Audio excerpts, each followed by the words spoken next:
बिस्मिल्लाहिर्रहमानिर्रहीम। Dear students, next जो topic है हमारा, ठीक है, उसमें हम एक एग्ज़ाम्पल डिस्कस करेंगे एक ऐसे ऑब्जेक्ट की जो कि एक स्पेसिफ़िक मास वाला ऑब्जेक्ट होगा, ठीक है, और वो स्प्रिंग से हम उसको अटैच करेंगे, ठीक है, और वो स्प्रिंग का एक साइड जो है वो फिक्स होगा और दूसरी तरफ वो मास अटैच होगा। और हम ये देखना चाह रहे हैं कि ये जो mass attach to the spring है, क्या ये सिंपल हार्मोनिक मोशन शो कर रहा है कि नहीं। ठीक है, तो सबसे पहले इसके जो है तो आपको डायग्राम दिखाऊँ। ये जो नोट्स में डायग्राम बनी हुई है वो क्लियर नहीं है, इस वजह से मैं बुक की हेल्प ले रहा हूँ। आपको बुक में भी दिखा देता हूँ, जो है इसकी डायग्राम है वो आप देख लें। ये mass attach to the spring है, ठीक है, आपके पास भी बुक होगी, ठीक है, उसमें देख लें तो उसमें ये डायग्राम गिवन होगी। एक मास है, ठीक है, उसको अटैच किया गया है, ठीक है, स्प्रिंग के साथ, और उसको आगे और मूव किया जा रहा है, ठीक है, और फिर आप देखिए उसको आगे मूव किया गया है, ठीक है, फिर उसके फोर्स लगा के, और फिर जब उसको फोर्स आपको पता है रिमूव करेंगे तो ये ऑब्जेक्ट दोबारा मूव करेगा मेन पोजीशन की तरफ, और मेन पोजीशन से ये आगे मूव करेगा।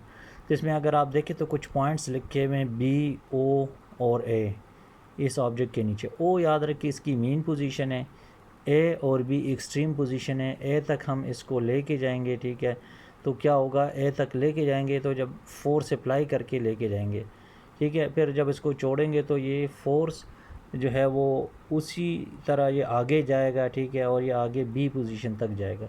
इसी को हमने डिस्कस करने, थोड़ा सा नोट्स की तरफ आते हैं। तो वो इसमें कहते हैं सबसे सिंपल जो है वो आपको ये एग्जांपल दे रहे, कहते हैं हॉरिजॉन्टली एक स्प्रिंग के साथ मास अटैच है, उसको कहते हैं अगर हम जो है वो क्या करें, स्प्रिंग के अंदर ये प्रॉपर्टी होती है कि कम स्ट्रेच हो सकता है, कंप्रेस भी हो सकता है, ठीक है, कहते हैं उसके ऊपर अगर फोर्स अप्लाई करे, ठीक है, तो हुक्स लॉ क्या कहता है, ठीक है, वो ये है, ठीक है, आगे लिखा हुआ कहते हैं कि force directly proportional to the displacement. Hooke's law ये कहते हैं, ठीक है, जिसमें एफ़ क्या है, फोर्स है, एक्स क्या है, डिस्प्लेसमेंट है, ठीक है। और याद है कि इसमें ये जो है के क्या है, के इसमें कांस्टेंट है, ठीक है, के इसमें क्या है, कांस्टेंट है। इसमें नीचे ये दिया हुआ है x is the displacement of the mass from its mean position O, ठीक है, एंड के इज़ द स्प्रिंग कांस्टेंट, ठीक है। और स्प्रिंग कांस्टेंट क्या है, ठीक है, इसकी डेफिनेशन हमने देखनी है नेक्स्ट।